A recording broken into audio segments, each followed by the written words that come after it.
Now, I would even say using PEDs is way better than the newbie phase, because I don't see newbies putting on, 60 pounds in 2 years.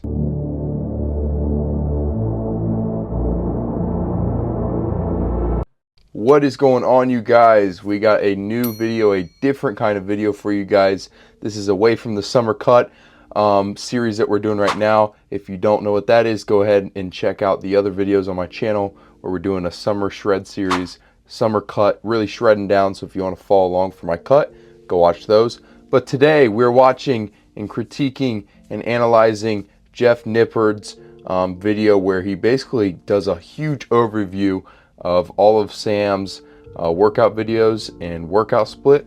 So we're gonna basically just watch and give our commentary on it. Now, I'm not a scientist, obviously. I'm not a doctor, obviously. Just a gym bro. So hopefully you just want to listen and see what I have to say. So let's go ahead and watch this. Now, I will say I have trimmed the video down. So Jeff, I'm sorry if you see this. If you think some things are taken out of context because I did trim stuff, I'm sorry, I just trimmed it for time's sake. So let's go ahead and dive into this, people. Sam Sulek is, by far, the biggest fitness influencer in the world at the moment. So I decided to analyze every single workout he's done this year. So far, he's done 460 sets. 15% of those sets were for his chest, 20% for his back, and 16% for his biceps. Interestingly, only 11% of Sam's total training was for his quads, yet 25% went to his triceps. Now, I will say, I have talked to Sam because if you guys don't know, I know Sam. I go to school with Sam, and he told me personally that he wanted to start training his triceps more. So this doesn't surprise me at all. Quarter of Sam's total training is triceps training. Yet, anatomy research tells us that the triceps are less than 4% of total body muscle, while the quads are, by far, the biggest muscle in the body at almost 30% of total body muscle. Also, Sam trains to failure 96% of the time, but almost all of his sets not taken to failure were for his forearms. So if we ignore the forearm work, fully 98% of Sam's training was done all the way to muscular failure. I also examined. I think muscular failure is very important. Now, part of it is because a lot of us have OCD and we don't want to leave anything in the gym. Now, there is probably, you could probably stop, just before muscular failure and still get the same benefits. But I would rather go to failure and leave nothing on the table and no risk of missing out on gains, if that makes sense. Range of motion he used on every set, the most common rep range he used, and using all this information, in this video, I'm going to provide the most analytical, science-based critique of Sam Sulek's training on the internet. First thing I noticed is that his technique could be better. Sam is obviously a big proponent of what he calls ego lifting, which is when you simply try to move the weight, allowing yourself to swing and sway rather than being really strict with your form. And Sam definitely does more than his fair share of cheat reps. Now, I would say that I'm actually less of a technique junkie than most science-based coaches. I think that you can still get solid gains with so-called bad form as long as you're pushing yourself hard, but I still doubt those gains will be optimal. In fact, Yeah, if you're pushing yourself hard, even if the weight is too heavy, obviously you don't want to get hurt, but you're gonna tear muscle fibers and you're gonna grow. Sam, I don't know if he said this to me or if I heard it in a video, but he said before that, think about his heavy dumbbell raises. Even though his form is crappy, you got to think how much tension is on those biceps or on whatever muscle group he's doing when he's getting that weight up, or when he's doing those rows like we just saw. Imagine how much tension is pulling his back. So even though the rep might look a little goofy, you got to also think, okay, how much pulling tension is there? How much stress and strain is there on that muscle? So just something to think about. Published a study on optimal training technique for muscle growth, and we discovered that there are two main things to focus on when it comes to lifting technique. The main thing is that you need to use a range of motion that gets the muscle into a deep stretch. On this point, I'm giving Sam a B-. Sam doesn't always use a full range of motion, for sure, but that's okay as long as you're getting the muscle into a deep stretch. And while Sam often does get the muscle fully stretched, there are too many times when he doesn't to get an A grade. For example, on the incline press here, he's stopping at least 3 or 4 inches away from his chest, which isn't the end of the world, but it isn't ideal. I'd rather... So for me, I have the same issue. I stop prematurely on some movements, and I will say chest especially, and I don't know if I've learned this from him, but my shoulders just get torn up, especially when I'm doing incline. So it feels a lot better for me to stay somewhat shallower and stop, kind of like right at my chin. So probably hands width away from my chest. And that just not only saves my shoulders a little bit, but it also keeps tension on the chest the whole time. I feel like when I get down super far low here, tension's gone. It's obviously stretching, but the tension's gone from my chest, and it's just all on my front delts. So I'd rather keep it here and keep all that tension there. That's just personal preference. I should probably start going a little lighter and working on that range of motion, but everybody's body's different. You'll probably hear that multiple times throughout this video from me.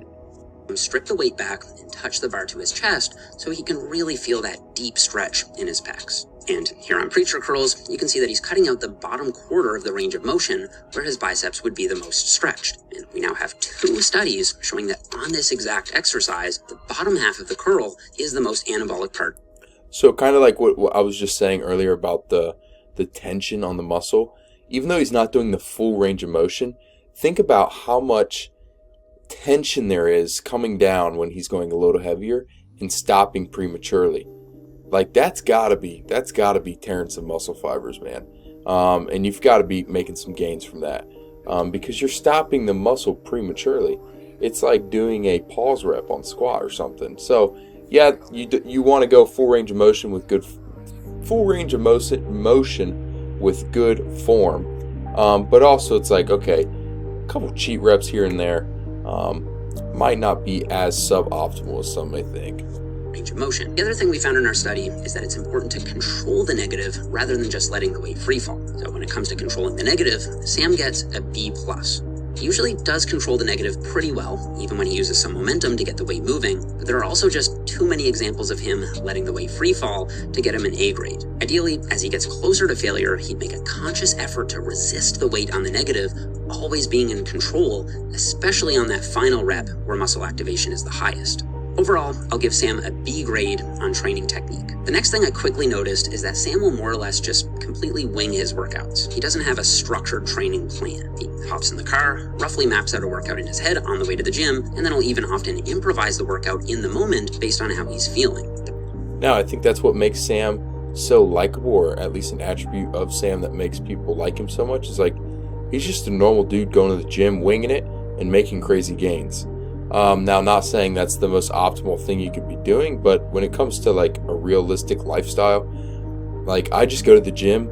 I obviously have an idea of what I'm going to be doing that day, but for the most part, it's like, I have an idea, but it's like some things might not feel good today, so I'm not really set on doing certain things. It's really just kind of based off how you feel, obviously how packed the gym is, things like that. Either way, Sam and myself, like, we just go so hard and so insane on no matter what movement we do, we're making up for, maybe not doing the most optimal movement that day. So, something to think about. With basing your workouts around whatever you're feeling that day is that it's really hard to guarantee that you're actually progressing. If you're just picking different exercises at random, you'll quickly hit a plateau and start spinning your wheels in the gym. In fact, I would say that this is the #1 thing that causes people to fall into that dreaded lifetime intermediate category after getting past the newbie phase. In order to keep making progress after your first year of lifting, it's crucial that you use progressive overload. All progressive overload means is that you add something to your workouts over time. That's usually done by adding some weight or a rep to each exercise. But if you're just randomly switching exercises in and out, what'll happen is when it's time to hit that same exercise again, you end up just doing the same weight and the same reps. I will say I'm a victim of this. I do this a lot, kind of like with the whole winging the workouts. It's like kind of hard to remember what weight you did the last time. So like, let's say I was doing lat pull downs, and then the next time I came around, the next workout, like I have a general idea what I did. But if you did track your workouts a lot better than I do, you'd probably be able to like say, okay, I'm gonna do 5 more pounds this time around. So there's pros and cons to both. I feel like the more you wing it, the more you're taking a risk of not getting stronger and not seeing results. But like I said earlier, if you're going super insane and you're taking that muscle to failure, that can kind of make up for that risk. Did last time. An intuitive approach to training can clearly work for some people, especially if you have great genetics or supplemental enhancement. In fact, the supplement aspect of this is pretty big. With the right anabolic enhancement, you can make gains even while training suboptimally. In fact, research shows that you can build muscle without even training at all, as long as you're taking the right substances. Enhancing is kind of like getting a second newbie phase, where really anything you do will work. But now, I would even say using PEDs is way better than the newbie phase, because I don't see newbies putting on 60 pounds in 2 years. Just my opinion.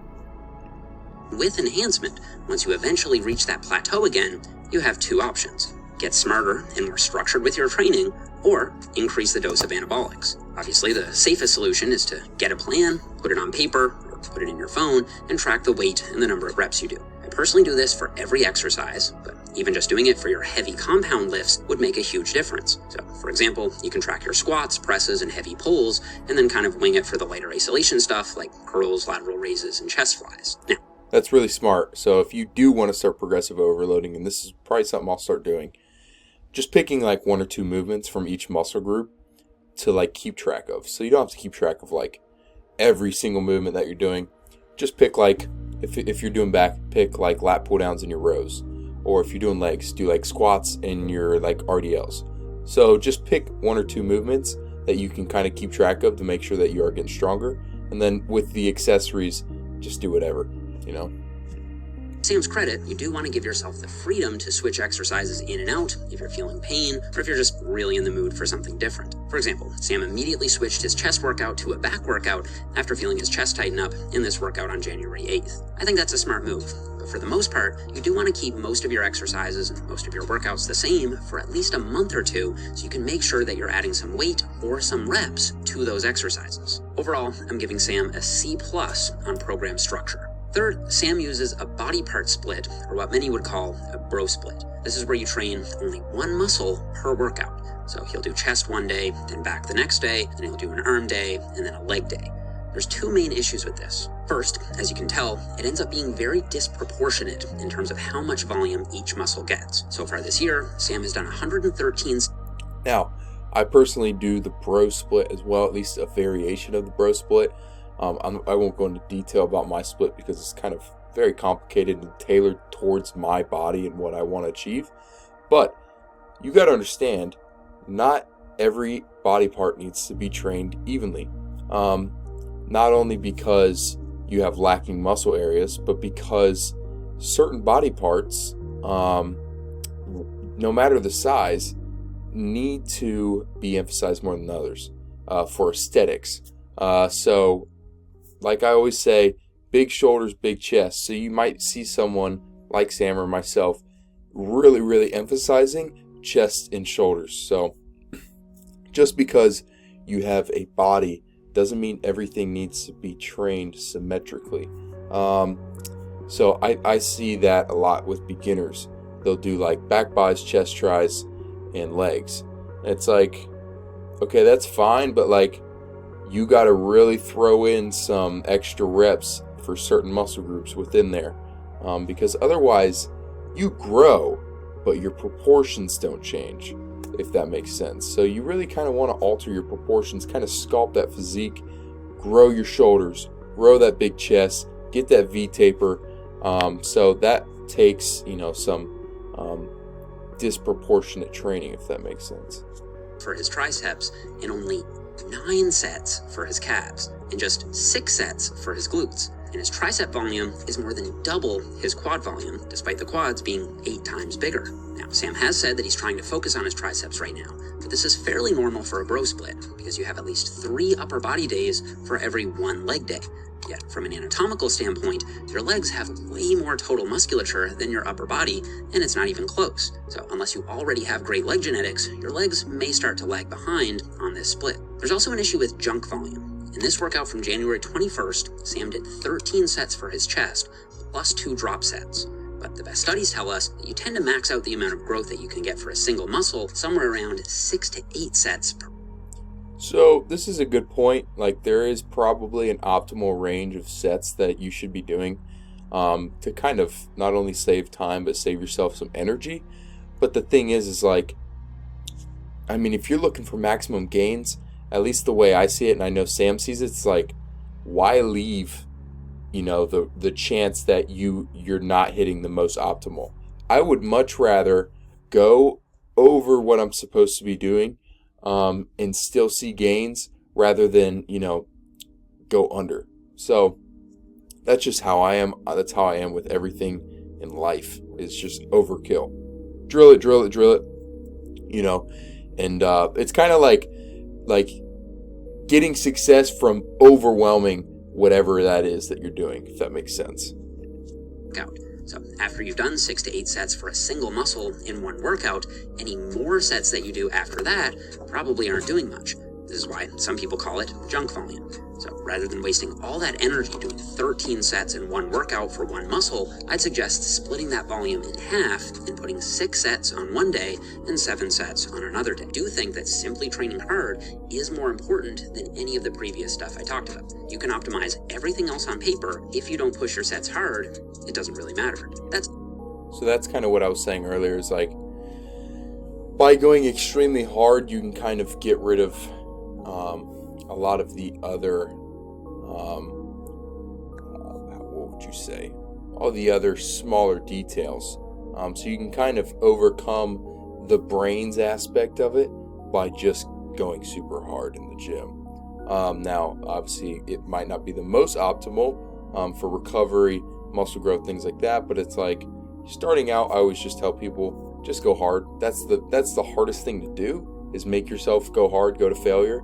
So once you get that down, everything else will come easy. But yeah, just put in effort. Too much of a good thing can be bad, and in this case, I think it might be.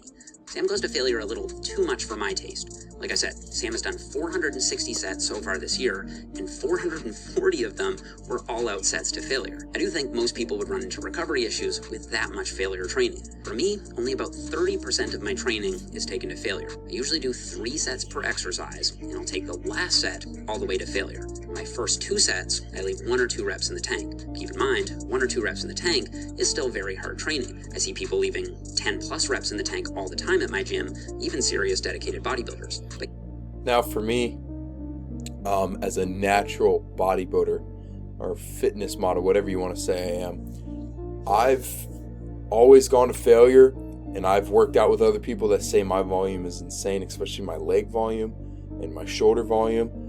But it's like, after a while, you get used to it. You get used to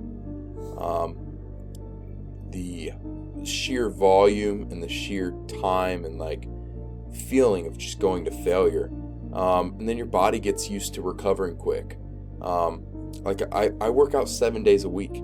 My muscles are completely recovered by the time I get around to train them again. So I don't know if it's just like after a long time of doing it, you just get really, really used to doing the high reps, doing that crazy volume, crazy failure, and you're able to recover from it. But I don't know, something to think about.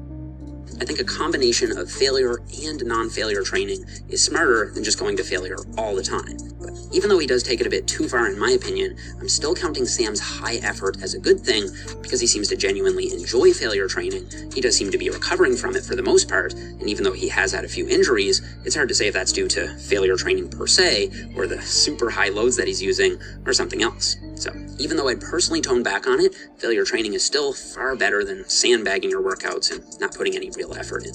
I'm going to go ahead and give Sam an A grade on effort. The second good thing is that Sam uses smart rep ranges. When I analyzed the number of reps he did on every set, this was how it broke down. 11% of his sets were in the 0 to 3 rep range, 40% in the 4 to 7 rep range, another 40% in the 8 to 12 rep range, and 9% was above 13 reps.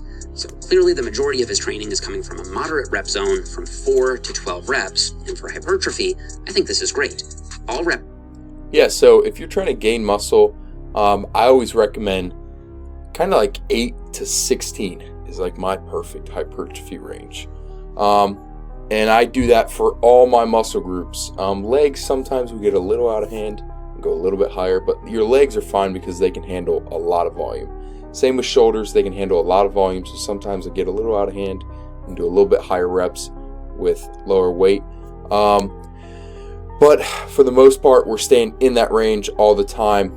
Now, sometimes what I've started to do on this last cut is actually go a little bit heavier and lower reps, just because I want to still challenge the muscle when I'm in a cutting phase, when I'm in a depleted stage, so that I'm still stimulating those muscles and still challenging them in the hopes of keeping on the size while I do cut down. And so far, I've seen some good results from it. So maybe something to consider when you cut, to perhaps keep going like lower reps, similar to what you would, maybe on a bulk, or if you were kind of like powerlifting. So if you have a muscle group that you really kind of want to keep size on, for me it's my arms. So I've been trying to do like really heavy stuff, like 6 to 8 within there. So can, in theory, lead to similar muscle growth. However, doing too much high reps can be very exhausting, and doing too much low reps may give you unnecessary joint strain.